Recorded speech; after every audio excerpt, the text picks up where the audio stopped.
I make sure that I have savings for myself. Yeah. You understand? And maybe now family. But in regarding the outer circle, because first things, I don't have like a lot of friends that I'll say that keep on calling me. I don't know they want this. I don't know they want this. So like my circle is very small. So I'd say... Hey good people, welcome to Wakilisha podcast.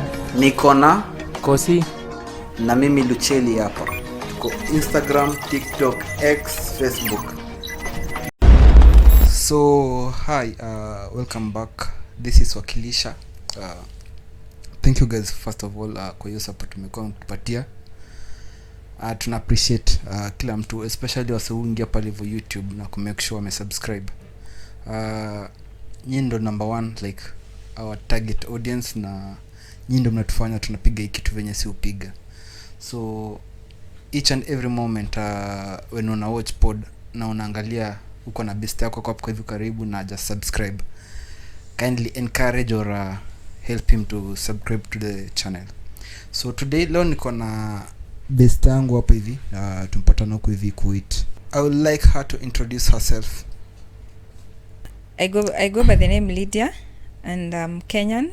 I come from Nairobi, Kenya, that is. And I was raised and born in Nairobi. Until now mpaka vile nimejipata hapa Kuwait. Okay, so Lydia, briefly, what did you think you'll become up when you were a kid? Okay, so what I'd say, when I was a kid, I used to dream of becoming a lawyer. Which like situation happened, and maka nikajipata mali niko sahi in just because of some issues and a lot. So Okay, so we are here in Kuwait. How did you come here in Kuwait? Okay, so there's this friend of mine. Actually, she's my best friend. She used to work here in Kuwait. She has worked here for like 2 years, but now she's at home. She's a very, very good friend of mine since like we were children, like small, like... Yeah. So she came here to work, and she got this opportunity whereby she told me like, Lydia, I think there's this job for you. Eventually, like back in Kenya, I was working at a call center. Okay. But then now, since like in Kenya, like getting that lifestyle that you want and the pay that you're getting, like is not enough. So I had to like go like extra miles, if you understand what I mean. And so that's why now like she decided and told me like, I think you should try this opportunity since it was a well-paying job here in Kuwait. And then I just said like to myself, why not, like I should also try. At least I just go one step ahead from where I am at the moment. Okay. So that's how I found myself here. And I think that was a very good step for me, since like at least now I can say I was not like where I was before. And I'm happy that she introduced me to this job. And I'm also happy and proud of myself. You've mentioned that your friend is the one who referred you to come here. So back home there, we have a lot of young people who are afraid to make that next decision step. That's true. They have this mentality that especially us being in the Middle East, is not an easy country to come and stay there. So what will you like advise those people about this area and this region as a whole? Okay, that's a good question. So first things first, I'd like to say actually working in the Middle East, to be honest, is not easy. But all I can say is that nothing comes easy. Nothing good comes easy. You must work hard. You must go all that, like all through those things that people go through, so that like you can get to where you are. You understand? So nothing comes easy. And what I can just advise everybody is just that just work hard, play smart, and everything will fall into place. And also remember to always put God first in everything that you're doing, because without God, again, like there's nothing you can do. Okay. And then on the same question, back home there's a lot of stories you've heard about agencies just trying to tell people on how would you like tell people to become smart on these situations. Because also you have brothers and sisters there aspiring to come this side, but instead of making a way on how to get the right people to bring them this side, along the way they've been conned their finances, and they've even become bankrupt. So to these kind of people, like, how would you like to tell them? So what I can tell them is just do enough research in regarding the people that you're trusting on your money. Like, just do, like, don't go like trusting everybody. Just do research. Like, ukiona like this agency, just like unataka kujua like exactly like kama kuna referrals, you understand, make sure that you go an extra mile. Kama unajaribu like kutafuta, hata unawaambia like wakupatie contacts ya watu maybe wameleta, you know, like usiende tu like ukitrust everybody, cause kusai kumejaa conmen everywhere. So yeah, that's all I can advise. So how do you find like it being here in Kuwait? We are speaking about the culture shocks, weather. For example, I speak about my experience. I came here during winter season, and on the airport, I don't want to lie, it was my first time, so I didn't have, like, for example, a pullover, just on a shirt, and it was a shock to other people there. Like, this guy came here on a shirt, he didn't do his research. So for you, what is your experience with the weather this side? Because Middle East is all known about being hot. That was the reason why, for example, for me, did not have a pullover that time when I was coming.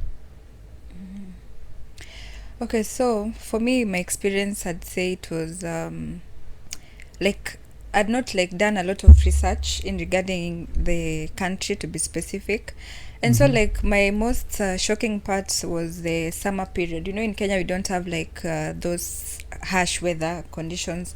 So when I came here, like during summer, it was so hot, and what I can say, like I didn't like it at all, and I expected it to be like at least moderate, like how we have weather in Kenya, you understand? So it was like, you find when it's summer the sun is very hot, and when it's around winter it's also like cold but also not cold, you know, like the weather is like 50-50. Like you don't understand it if it's hot or it's like if it's cold or something. And then another thing I was shocked also is okay, so about the dressing code, at least I can say at least I had an idea, since it's like an Arabic country whereby people wear like long clothes and everything, you understand? So that was not like something shocking to me. But also about the food also is another big problem, because you know, like here you find yourself like you're just eating mostly processed food, wheat, chicken, rice. You don't have like those specific vegetables that we have in Kenya. Like for example, I can say when I came here to Kuwait, I was weighing like around, I will not say like the exact weight, but I was around 60s. I was not like even, I'd not like even reached around 70s. But now since I came here, I've really added a lot of weight because of this, you know, like you're eating junk a lot of time. So yeah, so that's all I can say. But anything else, and also the taxis are so expensive. But another thing, we have buses. So at least it's 50-50. I can't say like it's a bad country. Yeah, to me it's good, because now when you explore, you know, you can't just stay in one place and just say that the country is boring, I don't know what. You must like create your own happiness. Happiness will not find you where you are. Understand? You must get up, you know, like work without play makes Jack a dull boy, right? So you must, either way, if you're working, just make also good use of your money, because people at home will also start calling you like they want this. So you must also make yourself happy, because at the end of the day, you're the one who is working hard. You're the one who is waking up all those early mornings, working extra hours. You understand? So yeah, so that's all I can say. Especially you've touched on people at home. They have this expectations about you. So how do you manage them? There's a lot of, I believe, like back home you had friends, you had your circle of family. There are people who are in the inner circle, and there are friends you put on the outer circle. So how did you manage the expectations, them finding out that you traveled and went abroad? And most of the people, I would like, for example, for you to expound how do you like make them to understand without making them also like you are detaching yourself from them, so that when you go back home, the bond is still contact? Okay, so in regarding that, I'd say like it's just like preparing them. You understand? You know, a lot of people have this mindset that when you're working in the Middle East, it's like you're rich. You understand? It's like you have all this luxurious life. You understand? But what they don't know is that you must struggle and you must sacrifice a lot for you to be like where you want to be. So first things first, what I normally do, like at the end of the day, like if I'm earning this amount of salary, I make sure that I have savings for myself. Yeah. You understand? And maybe now family. But in regarding the outer circle, because first things, I don't have like a lot of friends that I'll say that keep on calling me, I don't know they want this, I don't know they want this.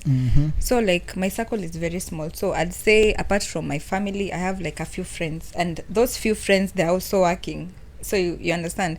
So I'll not have those people who are depending so much on me. You understand? So mostly I'd say it's my family, but of which like I just arrange myself and say like at the end of the month, this is the amount that I'm supposed to send to them.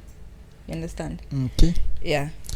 Touching on the finances, also part is not like an advice, but how would you like to tell someone, for example, back there we are not brought up with this culture of saving. Basically most of us, I'll use this word, we are financial illiterate.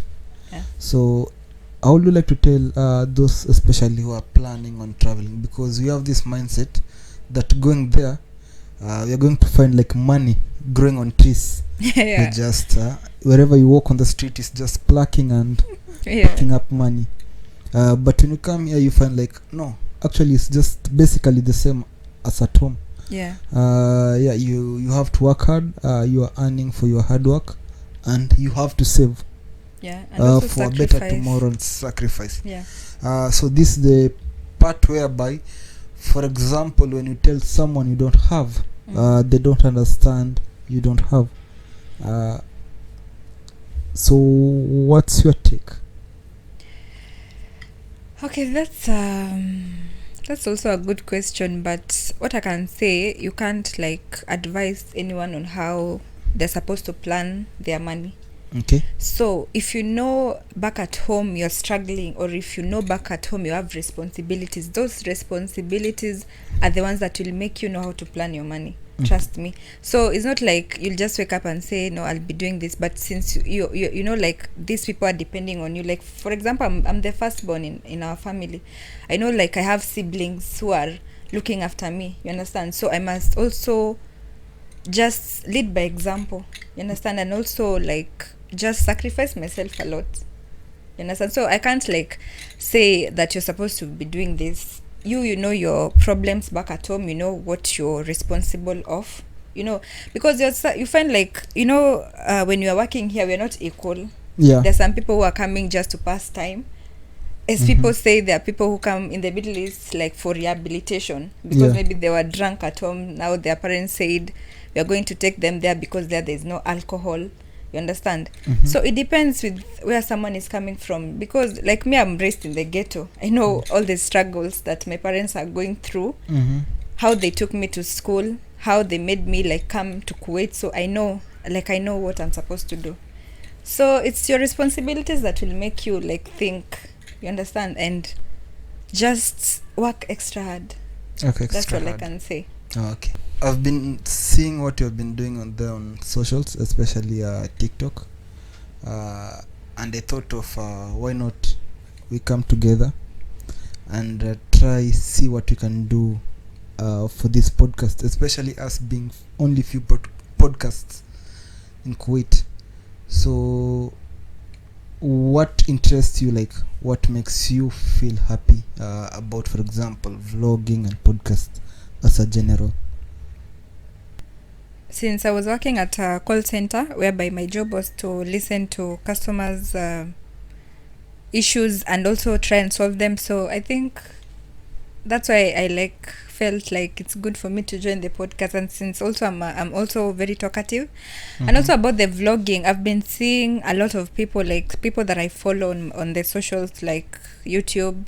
Like I love how they take the camera, and also I'm not scared of the cameras, of course. So yeah, so I used to see them when they're taking their videos, and I was like interested, like I would also want to do something like this. Yeah, so that's why. Yeah. My view, like in 2025, how would you like to compare it to maybe back then, 2010, where people like we were not having this, for example, podcast and vlogging, the growth in between. What's your take about like right now we have a lot of podcasts. So for example, for me, before I used to be a music person, I used to listen to a lot of music, but right now when I wake up, like for example, I have some free times, all I listen is to this podcast. And yeah, just to see how other creatives they're doing their work and supporting them. Just by viewing, I'm giving support to also those people who are putting in work. So what's your view on the podcast? Yeah, on the growth, yeah, this podcast. Okay, so what I can say is that first of all, podcasts are very nice because I think they give a lot of people like a platform whereby they can be able to express themselves, you understand? Because there's some people who look maybe for someone to talk to, but they can't find. So I think it's good because like it gives someone a platform whereby they can be able to express themselves, and they can also get advice. And also for people who are listening, like there are people you might find that you're going through the same situation as a person who is doing the podcast, so like it makes people relate a lot to each other. So I think that's also a plus, because like you listen to this person and then you're like, oh, so this person was also going through the same situation as the one that I was going through.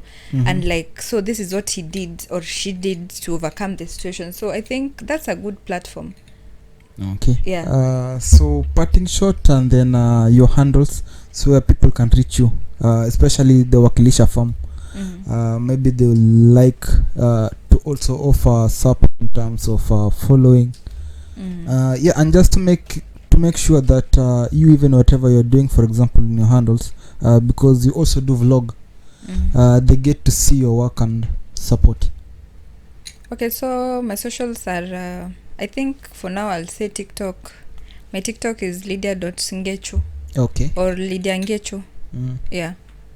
Today I'm happy to have you on set, and I'm looking forward to have you even more, because you are now part of us, and our viewers there, they're gonna see you interviewing more guests as the host. So yeah, looking forward to work with you. People, please make sure you follow her on TikTok, Lydia Ngechu. Yeah. Subscribe, follow. Okay, thank you so much also for your time, and I'm also happy to be here, and I'm also looking forward to continuing working with you guys, and I hope that everything will fall into place.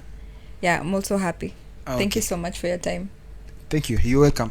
So lastly, our viewers, for those who have not subscribed, mnajua pali tuna miss kufika hapo hivyo juu. Make sure umegonga hiyo subscribe.